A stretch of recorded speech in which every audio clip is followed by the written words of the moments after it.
Deputy CM Pawan Kalyan సొంత నియోజకవర్గం పిఠాపురంలో రేషన్ మాఫియాకు జనసేన నాయకులే మద్దతు పలుకుతున్నారు. కొత్తపల్లి మండలం అమీనాబాద్లో రేషన్ బియ్యం కొనుగోలు చేస్తున్న ఓ వ్యాపారిని జనసేన కార్యకర్తలు అడ్డుకున్నారు. దాంతో ఆ వ్యాపారి Eleru project vice chairman Janasena నాయకుడు ఊట నానిబాబు తాలూకా అని చెప్పుకొచ్చారు.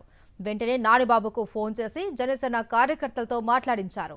చాలా కాలం నుంచి ఇది నడుస్తోంది అని, ఇలాంటి విషయాలు చూసి చూడనట్లు వదిలేయాలి అని నానిబాబు చెప్పడంతో అతన్ని వదిలేశారు జనసేన కార్యకర్తలు. ప్రస్తుతం ఈ వీడియో సోషల్ మీడియాలో వైరల్ గా మారింది.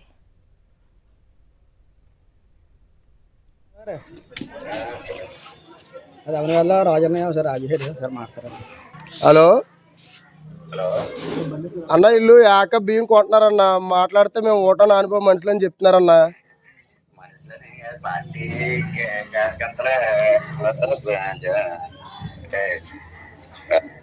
చూడండి, ఇబ్బంది లేకుండా.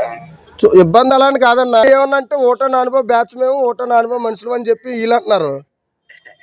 అలాగనే కాదు కానీ అలాగ ఉంటుంది కానీ మామూలుగా కొంచెం ఈ ఎక్కడి నుంచో ఉంటున్నారు కదా కదా జనరల్ బట్టి చేసుకుంటున్నారు. అంటే అలాని కాదన్న, మా ఏరియాలో అయితే అసలు కొనేమన్నా. వీళ్ళు వచ్చేసి రేషన్ షాప్, ఇగో పక్కనే రేషన్ షాప్ కూడా ఉంది.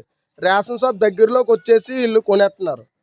వీళ్ళు ఏం చేస్తున్నారంటే డైరెక్ట్ షాప్ ఎక్కడైతే ఉందో, రేషన్ షాప్ ఎక్కడైతే ఉందో ఆ పక్కనే ఆ కొనే లబ్ధిదారులు ఎవరైతే తీసుకుంటారో వాళ్ళ దగ్గర డైరెక్టర్కి వచ్చేసి తీసుకుంటున్నారు.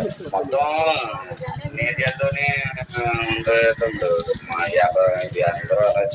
ఏదో ఒక పని చేసుకోవాలన్న. ఇప్పుడు బ్రతకడానికి చాలా పనులు